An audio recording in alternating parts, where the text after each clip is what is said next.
Hello pretties, welcome to Restaurant. So, I just got home from happy hour with my coworkers and I'm feeling a little sassy. Not that I don't always feel a little sassy, but a little bit more than usual. Anyway, I was thinking, you know, I feel like there's certain products in like makeup brands that they release that like completely change the game for them, whether it's for like good or bad. And I just wanted to talk about it, you know, because why not? But before we get started, please do not forget to like and subscribe to become a resident of Websterville. Clearly, I cannot have diction today. I've been drinking. So, let's get started. I have a little list right here. And I just want to start out with a brand that I think is pretty obvious for everybody, but Tarte. Tarte was doing pretty good. I feel like at that, before they came out with the Tarte Shape Tape Foundation, they were doing pretty good. Before then, they had the Tarte Shape Tape, which at that time was the #1 concealer. You know, they also had the Tarte blushes and their highlighters, and you know, they were doing good as far as I'm concerned. And then that foundation drop, and oh my god, the public backlash that they got from that specific foundation, I don't think I had ever seen that before, because I had just started getting into makeup like a little bit prior to that. But oh my god, they just like, people were upset, from Jaclyn and Lisa Ashley, and they had every right to be upset. They had absolutely every right to be upset. That foundation range was absolute shit. There's no way around it. They were like 8 light shades, 5 medium shades, and then 2 dark ones. It was absolutely horrendous, absolutely horrendous, and this is every bit backlash that they got. I think Tarte is slowly starting to lose a little bit of that stigma, but it's been a couple of years, you know, since that happened. By the way, I have like no research done for this. This is completely from memory, like from all of my years of being on YouTube, like watching YouTube makeup videos, which at this point is coming close to about 5 years that I've been watching like YouTube makeup. And so just from like what I can remember, people being upset. People were really angry at Tarte at that time, and I feel like just recently they started to lose that stigma attached to them. But anyway, Tarte. Another brand that I have here is Morphe. Do y'all remember when Morphe was being pushed at you, like at every single video, even if the video was about anything else that you can think of, but it's like, oh, and I'm using this one Morphe product, don't forget my code is this for 10% off, Morphe this, Morphe that, Morphe this. Morphe was just everywhere. And at the time, to be honest, Morphe was doing really good. They had come out with their 35O palette, and that was a huge success, and they were affordable for how many shades, and the quality, I will say their quality had improved towards the, you know, it's gotten better. It wasn't always that great, you know, but you had the 35O, and then they had the Jaclyn Hill original palette, and that was such an amazing success. And then they had 3502, and that, you know, continued to be so good. And we're, you know, I feel like they were just getting better and better, and they were doing the 15D, and the, you know, they were doing the smaller palettes because people didn't always like those bigger ones. And then the Volt happened. The Jaclyn Hill X Morphe Volt dropped, and that was such a fiasco. Oh my god, from the palettes getting pulled off the shelves, so there was different formula between Ulta and the actual website, and just overall like horrible formula, which everyone's like, what happened? Because their formula used to be so good, specifically with the Jaclyn Hill original palette. Like, what happened here? And I feel like after that, everything just started going downhill for them. After that, we found out, you know, the Jaclyn Hill original palette had changed their formula. Then there were the what's it called, the James Charles palette, which that one was successful, but everyone was always upset about the same thing. Why is it so big? Just and I just feel like it just went downhill. Then came out with Morphe 2, which that was strange. I still don't know what that's about, but all that happened. I feel like Morphe right now, like, people are scared to mention Morphe on their channel and getting canceled. Like, that's how bad Morphe has gotten. I feel like people are like really trying to get away from that. I do feel like Colourpop's starting to like creep into that, but not quite there yet. And Colourpop overall just has a different feel to it. But that brings me to my next, you know, product that I feel like changed the game for, you know, a brand, and that is ColourPop. So ColourPop was, you know, they were really cool. They're affordable, they have really good prices, although their prices in the last like year or two have really like started to like creep up there. And overall they've just changed their prices altogether. So there's that. But anyway, ColourPop. And I feel like the moment when people start getting like really upset with ColourPop is when the monochromatic palettes started coming out, which means ooh la la. So the Ooh La La palette that ColourPop came out with is like this monochromatic pink palette that kicked off their monochromatic series. Started with Ooh La La, then we went to It's My Pleasure, and then we got All That We Got, which is Aren't You Glad, Honey, and I would say those were successful, but then there was some moments when they just started getting excessive. Because once they went with all the prime colors, then they started going with all the like subtle colors. So it was Meant to Be, Peach, and they just started doing the strawberry palette, and they started doing more like subtle colors. And then I don't know, they started this weird thing where like literally to the date, you know, ColourPop is gonna have a drop every single Thursday, because that's just what they do. Every single Thursday they're gonna have a drop. We all know it, but I feel like that all got started with that Ooh La La palette. They had that COVID break, which was much necessary, and then we're back at it again. Every week, new ColourPop palette, and it just became overwhelming. And it's not to say that I don't like ColourPop. I do. I think they have some really cool color, you know, like colorful color stories that I really enjoy, and there's a lot about them that really intrigues me, and there's some formulas I really like. A lot of my staple products are ColourPop. I still love ColourPop, but it is overwhelming just how much they drop. And it's almost like they know this, they're aware of this, they're trying to do this fast fashion kind of thing, and we all know this, but it's like they're proud of it. But I just I don't think they understand how much people are getting fed up with it. You know, like people are really fed up with it, and I don't think they understand. And I feel like they're still dropping a bunch of stuff, but they're just making it, like they're just not releasing as much product as they used to.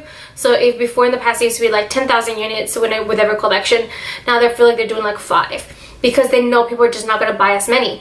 And all of their other products, like staple products like what you want to purchase, are always sold out. And don't even get me started about their shipping. Their shipping sucks ass. I literally made a ColourPop order at around the same time that I made an Ohora order, and which is for the nails, and that came from South Korea, and it got here in a week and a half, almost 2 weeks less, like before ColourPop. And I'm like, how is this possible? That ColourPop takes so long for the products to get here. The shipping sucks. They've taken so long with my orders. We're like, hey, we know we effed up. Our order's like super late, but here's a free lip gloss. Here you go.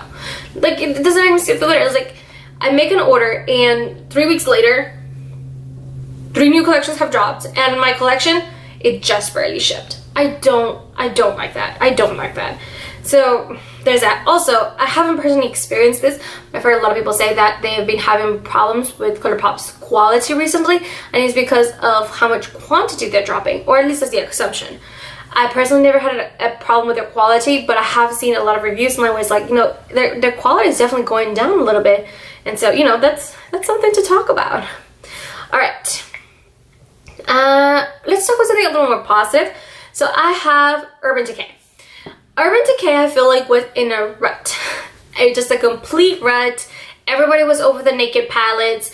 Everyone was over their formula. Like, it was okay, but it wasn't great, especially for what brands were doing affordably. They were just not in comparison. If there were some affordable brands that are doing, you know, have better quality than them.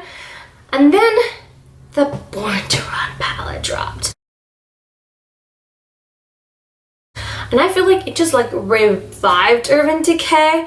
It like, everyone was talking about it. Everyone was saying the formula was good, better than they had seen in the past. Even though the palette color story was mostly neutral, it had a lot of color, and it had the half neutral, half colorful that we've now seen a lot more of. But at that time, we were still seeing it, but it wasn't as often as that. And people were loving the grungy, but then they still had light colors. People were loving the Urban Decay Born to Run palette. And then after that, you know, the Reloaded happened. Or maybe the Reloaded was before Born to Run, I don't remember. But I just remember after Born to Run, they started like revamping the whole Urban Decay palette, like the nude palettes, and I feel like it started getting a little bit better after that. So I just feel like, I remember no one was really talking about Urban Decay, and then Born to Run, and now everyone's like, I'm kind of interested to see what else comes out of them. That's kind of how I feel about it. And I'm still intrigued by the Born to Run palette. I have heard a couple of like mixed reviews. People said like some of the shades are not as consistent as others. So I'm like, I don't know about that. And the color story does attract me a lot. It is something that I'm interested in. I love half neutral, half colorful palettes. But I'm just like, I'm not sure if that's what I want right now.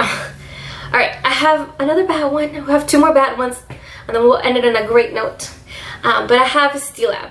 I feel like Stila, I knew of Stila, so I've heard of like the liquid liners and certain, like some of the highlighters, but I didn't know of Stila. Nobody was really talking about Stila. And then their, what was it? The liquid shadows came out, and that was innovative. At that time, there was nothing like it. It was, and then, you know, it just, I feel like it revived Stila. We didn't have anything like it. Then they made the glittery, shimmery, and metallic ones, like glitter eyeshadows, and now everyone's has them, of course, but there was nothing really like it at that time, and I think it really like changed the game for what liquid shadows could be, and it really brought Stila to the front of that. I will say Stila has not done a really good job of keeping the momentum, and they've really kind of like dwindled down. But at that time, Stila came and they just killed it. Oh, I guess that wasn't really negative. I don't know what I'm talking about. But I just feel like I'm a little disappointed because they started off so good and they just did not build with that momentum, which the last company I'm going to talk about, they built and kicked it out the park. We'll talk about that later. Second to last brand I want to talk about is ABH. ABH, I feel, was one of those brands where everyone, even if you weren't going to buy anything from ABH, you were always on the lookout. Because ABH was the... they were always like ahead of the trend. I always felt like they were ahead of the trend with the Amrezy highlighter, Modern Renaissance. Even with Subculture, yes, that palette was a fiasco with the formula and everything, but the color story was ahead of their time for sure. Then you had Soft Glam, the Norvina palette, so, you know, Sultry. They were doing so good, and then something happened, I believe in 2019, where they were just doing a lot of releases. And people were getting a little bit off-put by that because it was the Rivera palette. Then they had that one collab, I can't remember what it is, but it was, they had like the eyes, the pink, it was also colorful palette. It would happen like right after the Rivera, or Rivera happened right after that one, I can't remember. And then shortly after that, they had the Cardi Bible, and they had the Jaclyn. They were like back to back to back, so people were getting a little put off by it, but they were completely like off the brand until Norvina dropped. And I mean like the big palettes, the big Norvina palettes, and people were like, is it supposed to be like a sister brand or like an off brand? But if it's like supposed to be a different thing, why does it still say Norvina by ABH? You know, so people were just like really confused, and I don't think the ABH or Norvina did a really good job of explaining what the difference was. So all that aside, that happened, of course. But we had, I just feel like after that it got so overwhelming because it was, I remember it was like Carly Bible, Jaclyn, Norvina, a week and a half break, Norvina. And it was like back to back, and they were not small palettes. These were large, I think 25 shadow palettes. Like these were big palettes, and I felt like they needed their own moment, and it was like back to back. And then after that people were like, I can't keep up. Like, who are you, ABH? Like, who are you? And then of course more things happened, but I feel like ABH really lost their flavor when all that happened. It was just a little too much, a little too soon. But I want to finish on a great note, and that's going to be with e.l.f. Cosmetics. Because e.l.f. Cosmetics, I feel like, has always been known for being okay, somewhat reliable, cruelty-free, vegan, or not vegan, but a lot of vegan options. So I feel like e.l.f. was always known for being that. But they weren't always very consistent with their formula and their quality, and the e.l.f. Putty Primer dropped. And the internet went crazy. It was like You can get a tatcha level primer for $6, and it had a bunch of product. This was not like baby sizes, no, this was a bunch of product for $6. Great quality. Some people even liked it better than the Tatcha. I personally never tried the Tatcha, but I did like the e.l.f. one. It just didn't do much for me because I don't have large pores, but I did think it was nice. But I did still think it was good quality, and that turned me into trying to find more from e.l.f. And then e.l.f. just kept on building and building. After the Putty Primer, they had the e.l.f. Holy Hydration, and people love that. I love that. I keep rebuying it. I can't stop buying it. It's so good. Then you had the jelly pop. People love that jelly pop. I know that Christina Chan was scared that they were like facing it out, and she ended up buying like 5 of them. That happened. Then the $3 palettes, the bite-sized palettes came out, and people were nuts. And then they do that face palettes, the duos, and they just kept building and building and building. And I mean, e.l.f. I feel like has really up and come, and they've thrived in this COVID because, one, yes, they're affordable. A lot of people don't have the money to pay for more expensive things, but on top of that, their quality has really improved. And it's not to say that they have bad quality before, but you know, when you're buying a $5 palette, you were buying a $5 palette. It wasn't gonna be, you know, great. But now it's like you buy a $3 bite size, and you're like, you're getting good quality here. Now, again, I've personally never tried them, but I do believe if this many amount of people are saying these are good, they're probably good. Not that many people will be, you know, lying about something that just doesn't make sense. So I personally think that e.l.f. is thriving. You know, e.l.f. is thriving. Let's keep at it. And that is it. Not the sauciest of videos. And I know it's a bit of a mess. I was a little more tipsy when I started this video, and it started to like mellow down. I probably should drink more water when I'm off, but not the point. Is there any brands or specific products that you can think of that like completely turned a brand around from either being good to bad or bad to good? Let me know. And I'll see you in the next one. Leave it in the comments below. Bye guys.